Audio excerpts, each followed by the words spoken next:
Leadership की बात कर रहा हूँ। ये राजनीति के लीडर्स की बात नहीं कर रहा हूँ। हर सेक्टर, चाहे आर्मी हो, चाहे फॉरेस्ट्री हो, चाहे साइंस हो, चाहे एजुकेशन हो, चाहे मेडिकल हो, हर सेंस की, हर क्षेत्र की लीडरशिप के बारे में बात कर रहा हूँ। हमारे फील्ड मार्शल शेम मानेकशॉ जी ने एक बार कहा था कि हिंदुस्तान में हर जगह शॉर्टेज की बात चलती है। खाद्यान्नों की कमी, संसाधनों की कमी, फ्यूल की कमी, धन की कमी, जीडीपी की कमी। लेकिन ये सारी जो कमियां है ना, ये क्यों हो रही है? क्योंकि हमारे देश में लीडरशिप की कमी है। लीडरशिप की कमी के कारण ये सारी कमियां उत्पन्न होती है। ये लीडरशिप क्या होती है? लीडरशिप मैन एंड रिसोर्सेज का जो मैनेजमेंट होता है, जो मैनेजमेंट किया जाता है, वो लीडरशिप है। किसी व्यक्ति द्वारा उपलब्ध व्यक्तियों, मानव शक्तियों और संसाधनों से यदि वो बहुत अच्छा काम कर देता है तो वो बहुत अच्छा लीडर। तो लीडरशिप का कुल यही है कि उपलब्ध मनुष्य और संसाधनों की प्रबंधन जो सही ढंग से कर सकता है वो अच्छा लीडर होता है। तो लीडर में क्या क्या क्वालिटीज होनी चाहिए, शॉर्ट में मैं आपको बताता हूं। सबसे बड़ी बात है कि लीडर में प्रोफेशनल नॉलेज होना चाहिए। बिना प्रोफेशनल नॉलेज के वह व्यक्ति लीडरशिप कर नहीं सकता। भले ही दिखावे के लिए वो सफेद कपड़े पहन ले, खादी के कपड़े पहन ले, गले में बिन बिन ब्रांड के गमछे डाल ले, सिर पे रुमाल बांध ले, जोर जोर से ये चिल्लाते हुए, नारे लगाते हुए घूमे, that is not leader. Leaders में जिस फील्ड का वो लीडर है, उस फील्ड का उसको प्रोफेशनल नॉलेज होना चाहिए। तो आप जिस प्रोफेशन में हैं, तो उस प्रोफेशन की नॉलेज आपको डेप्थ तक होना चाहिए। और ये नॉलेज पैदा किसी के साथ नहीं मिलती है, ये दी जाती है और सीखी जाती है। आप जिस किसी पोस्ट पे हैं तो वो उसकी ट्रेनिंग के दौरान आपको प्रोफेशनल नॉलेज दी जाती है। और इसके अलावा आप जब फील्ड में उतरते हैं, काम करते हैं, तब आपके अनुभव, आपके द्वारा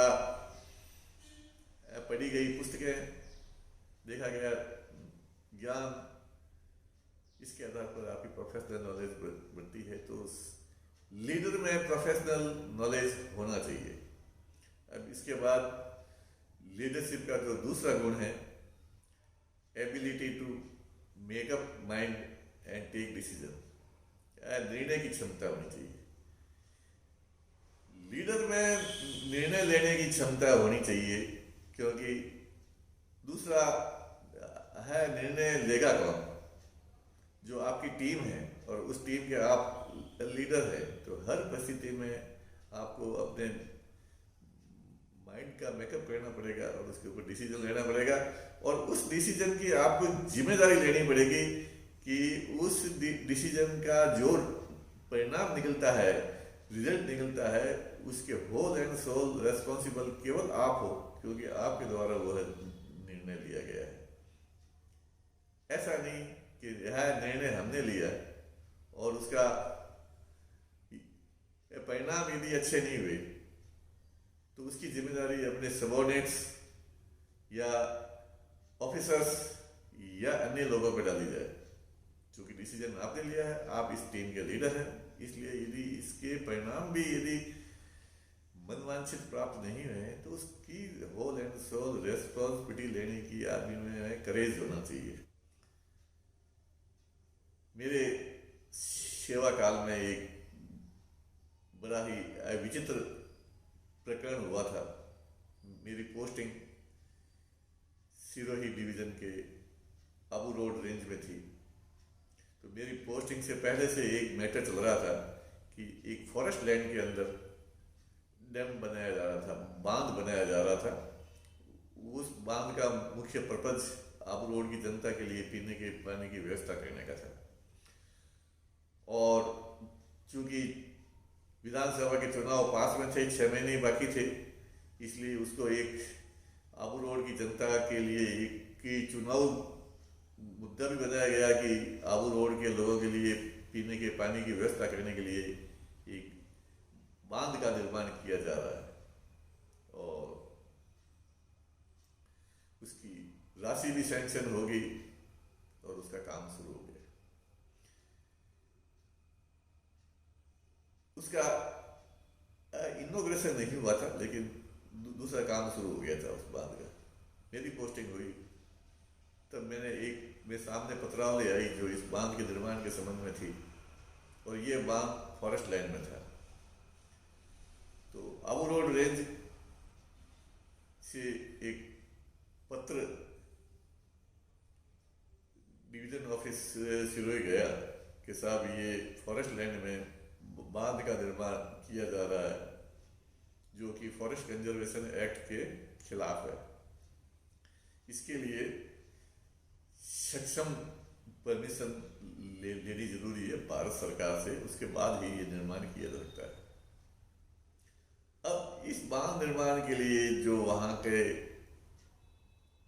एमएलए थे, जो उस समय मंत्री भी थे, छोगाराम बाकोलिया, जो आज इस दुनिया में नहीं है, उनका पूरा प्रेशर था कि ये बांध चुनाव से पहले जल्दी से जल्दी बंद करके पूरा होना चाहिए। और उनकी पार्टी के दूसरे एमएलए सिरोही कलेक्टर रवि कुमार, पूरा प्रशासन ये चाहता था कि ये बांध बन जाए।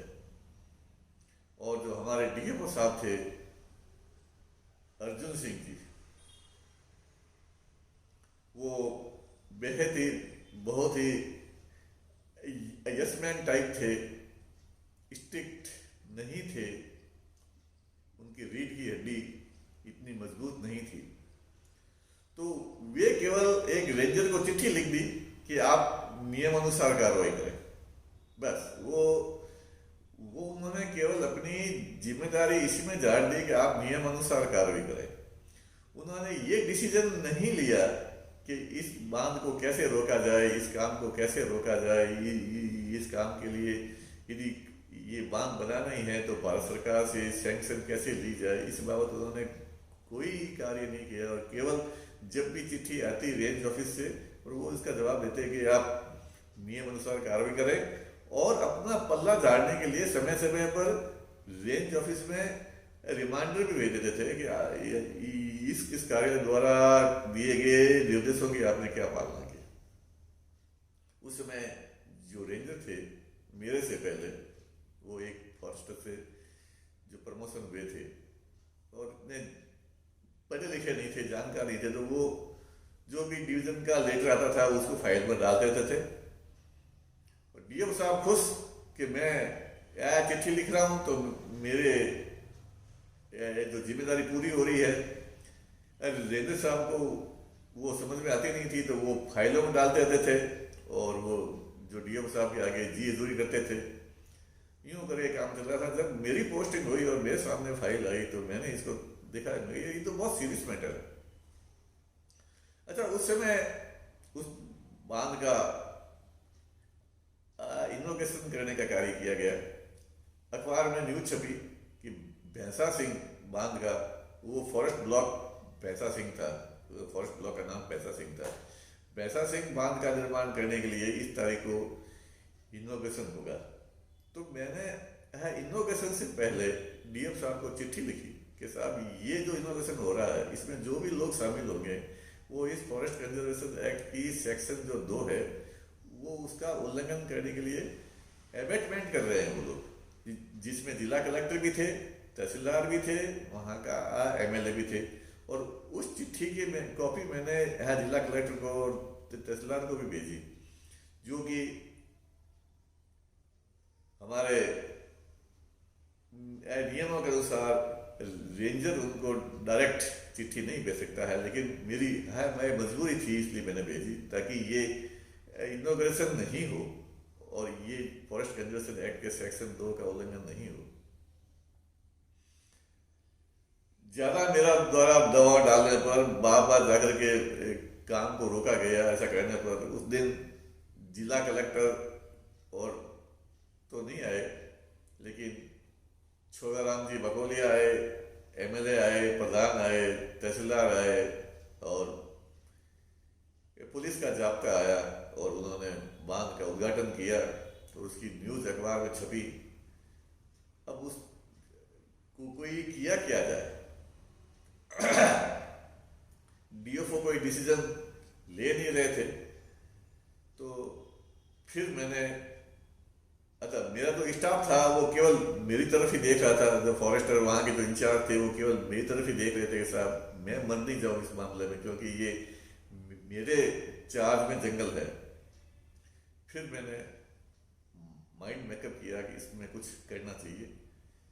फॉरेस्ट कंजर्वेशन एक्ट और जो रूल्स उस समय जो थे उनकी स्टडी की, उसमें केवल एक चीज थी कि यदि फॉरेस्ट कंजर्वेशन एक्ट के सेक्शन 2 का उल्लंघन होता है तो सेंट्रल गवर्नमेंट को सूचित किया जाता है स्टेट के द्वारा, और फिर सेंट्रल गवर्नमेंट के जो ऑफिसर्स है वो उसके ऊपर कार्रवाई करेंगे। अब स्टेट के द्वारा सूचित किया जाता है तो इसमें आया कि स्टेट गवर्नमेंट कौन है? स्टेट गवर्नमेंट की डेफिनेशन के लिए मुझे जनरल क्लॉजेज ऑफ एक्ट में देखना पड़ेगा। तो उसके अंदर था गवर्नर। स्टेट गवर्नमेंट का मतलब गवर्नर। अब गवर्नर सेंट्रल गवर्नमेंट को सूचित करे कि साहब ये बैसा सिंह फॉरेस्ट ब्लॉक में जो बांध बनाया जा रहा है सिंचाई विभाग द्वारा, ये फॉरेस्ट कंजर्वेशन रूल के अगेंस्ट में है। तो ये तो पॉसिबल ही नहीं था, क्योंकि गवर्नर को कौन कहे जब मंत्री, वहाँ का जिला प्रशासन सारे वो बांध बनाने के पक्ष में, इवन डीएफओ भी आंखें बंद किए और बैठा। तो अब इसको प्रोसेस कैसे किया जाए? अल्टीमेटली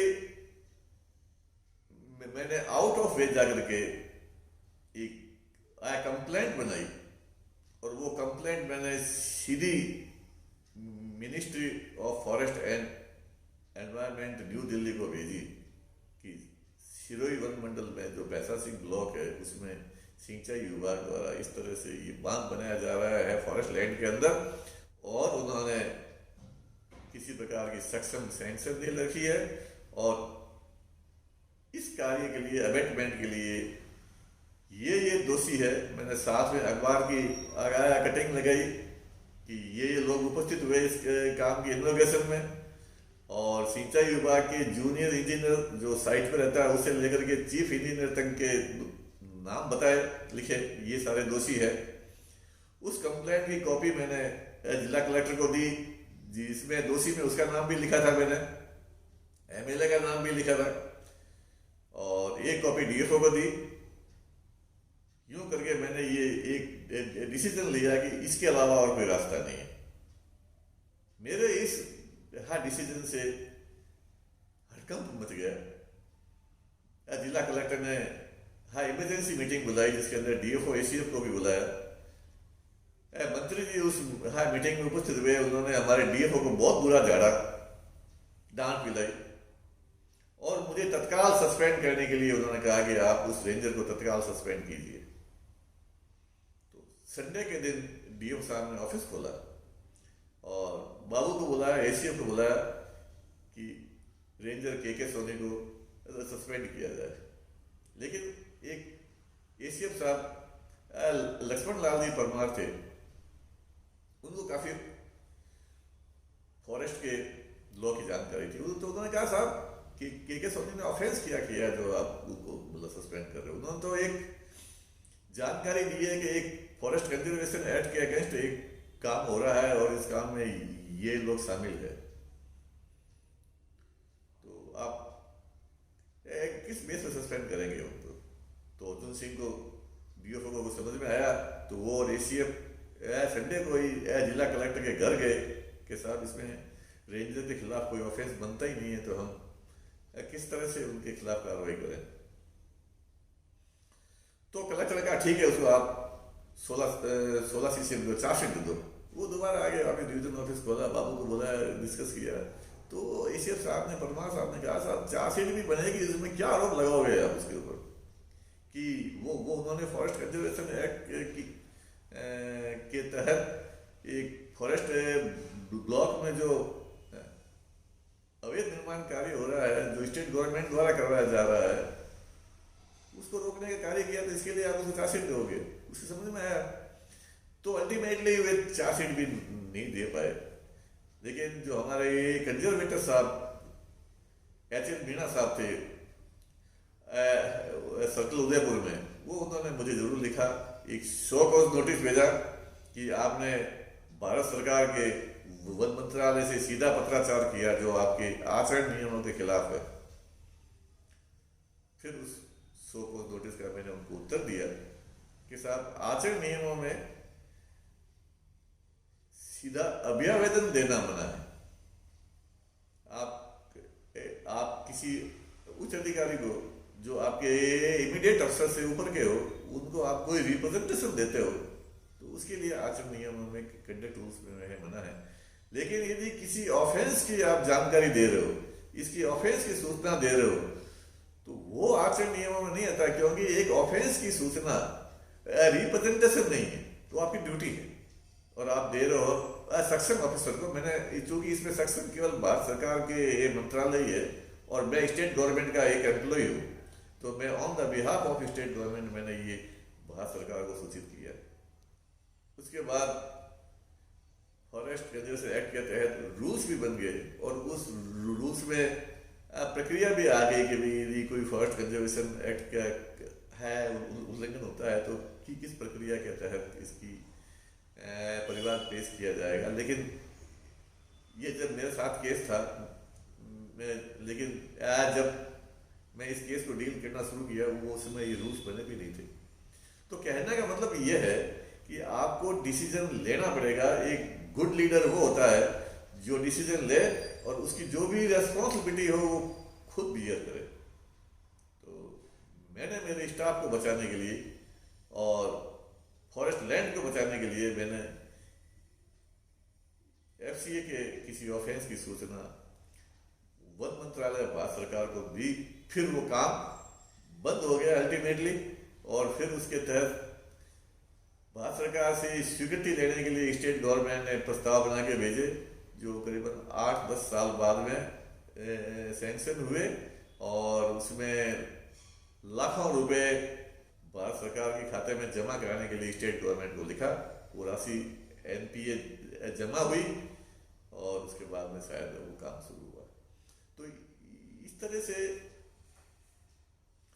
किसी समस्या पे आदमी को अपने माइंड मेकअप करना चाहिए और डिसीजन लेना चाहिए। वो एक अच्छा लीडर का गुण होता है। तीसरा गुण है एब्सोल्यूट जस्टिस, न्याय होना चाहिए। किसी दबाव से या किसी प्रेशर से आप ऐसा नहीं हो कि किसी के साथ अन्याय कर बैठो। आजकल के जो है लीडर्स हैं, वो प्रेशर में आते ही ये भूल जाते हैं कि मैं न्याय कर रहा हूँ या अन्याय, उसके ऊपर जिस बात का प्रेशर होता है वो काम वो कर लेते हैं। छोटी सी घटना मैं आपको मेरे अनुभव की बताता हूँ। मैं वाइल्ड लाइफ फ्लाइंग स्क्वाड में जोधपुर में रेंजर के पोस्ट पर था। एक शिकार का मामला हुआ। शिकार का पोस्टमार्टम एक वेटनरी डॉक्टर्स की जो टीम ने किया, क्योंकि चिंकारा का शिकार था। चिंकारा शेड्यूल फर्स्ट का एनिमल था, इसलिए मेडिकल बोर्ड से उसका पोस्टमार्टम किया जाता है। मेडिकल बोर्ड ने उसकी पोस्टमार्टम रिपोर्ट भेजी। आई। लेकिन मैंने जब उसको पोस्टमार्टम की रिपोर्ट को देखा तो मैंने देखा कि कॉज ऑफ डेथ जो था एनिमल का वो लिखा ही नहीं था, और 3 डॉक्टरों ने नीचे ब्लैंक पे साइन कर दिए थे। बाद में मालूम पड़ा कि होता यह है कि पोस्टमार्टम के समय वे लोग एक जो कच्चे पन्ने पे फाइंडिंग्स लिख लेते हैं, और जो परफॉर्म होता है उसके ऊपर साइन कर देते हैं जो भी मेडिकल बोर्ड के 2-3 डॉक्टर होते हैं, और वो उसके बाद में ऑफिस में बैठ करके वो जो अपनी फाइंडिंग्स और जो वेटनरी साइंस के अनुसार जो भी कॉज ऑफ डेथ होता है वो उसके अंदर लिख के भेजते हैं। लेकिन उन तीनों डॉक्टरों ने क्या किया कि साइन तो कर दी थे, लेकिन कॉज ऑफ डेथ लिखना भूल गए, और बिना देखे वो पोस्टमार्टम रिपोर्ट हमारे ऑफिस में भेज दी। वो शिकार का मुद्दा काफ़ी गंभीर था, चर्चित था।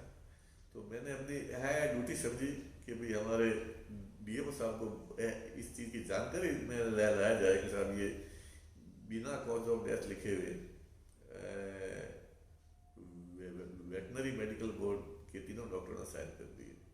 तो जब मैं वो ले गया उनके पास में, तो फिर बाद में मुझे अपनी गलती का एहसास हुआ कि वो डीओ साहब सीजोफ्रेनिक पेशेंट भी थे, वो मेंटल पेशेंट थे, इसलिए उनको यहाँ छोटे से डिवीजन में लगा रखा था।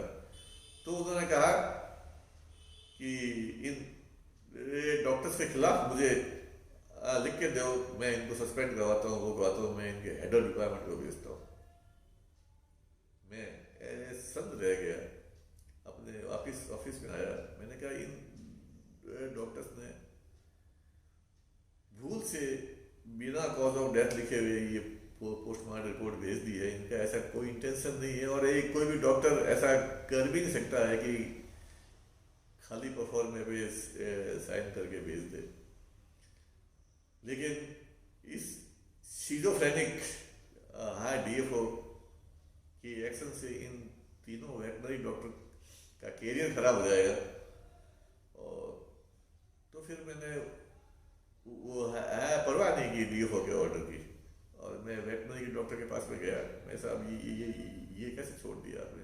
वो उन्होंने देखा तो वो लोग एकदम से शैम के तर्रा गए कि साहब ऐसा होता है कि 3 डॉक्टरों के होते हैं, कभी 3 डॉक्टर मिलते हैं, नहीं मिलते, इसलिए हम साइन पहले करवा लेते हैं, और फिर जो डायरी में पोस्टमार्टम के जो फाइंडिंग्स होते हैं वो इसके अंदर लिख करके इसको रिपोर्ट को पूरी करते हैं। मैं इसको ठीक कर लो। तो वो उनकी डायरी देखी उन्होंने उस समय की, जब उन्होंने पोस्टमार्टम किया था, डायरी मुझे दिखा है कि देखो साहब डायरी में ये लिखी फाइंडिंग, ये फाइंडिंग ही हम इसमें लिख रहे हैं।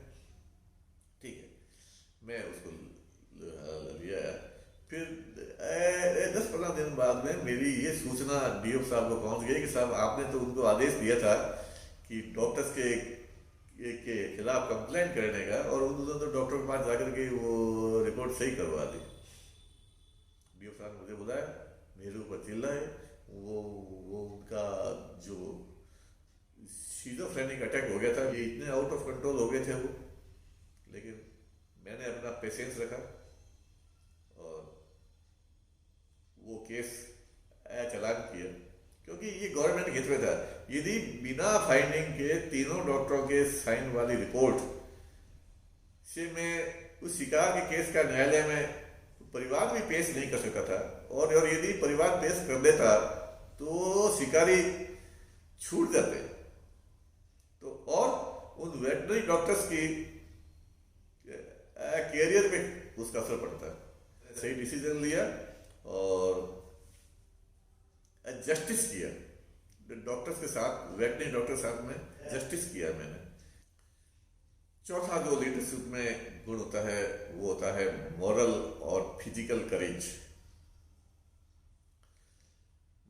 मॉरल और फिजिकल करेज, इसको मैं आपको, इसके बाद की चीजें हैं वो मैं आपको अगले वीडियो में बताऊंगा। आज इतना ही, वीडियो काफी लंबा हो रहा है, तो आप बने रहिए मेरे साथ और इंतजार कीजिए अगले वीडियो का।